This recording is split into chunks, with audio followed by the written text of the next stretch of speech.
ఎప్పుడైనా ఆలోచించారా మనకు హార్ట్ అటాక్ ఎందుకు మరియు ఎలా వస్తుందని? దీని నుండి బయటపడటానికి మనం ఏం చేయగలం?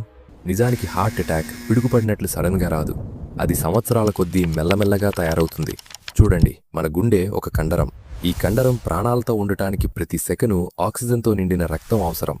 ఈ రక్తం కరోనరీ ఆర్టరీస్ అంటే గుండెకు చెందిన సొంత రక్తనాళాల ద్వారా వస్తుంది. ఇప్పుడు అసలు సమస్య ఈ రక్తనాళాల లోపల కొవ్వు, కొలెస్ట్రాల్ మరియు కాల్షియం పేరుకుపోవటం మొదలైనప్పుడు వస్తుంది. దీనినే ప్లాక్ అంటారు. ప్రారంభంలో ఏమీ అనిపించదు, కానీ సంవత్సరాలు గడిచే కొద్దీ ఈ ప్లాక్ రక్తనాళాన్ని సన్నగా మారుస్తుంది.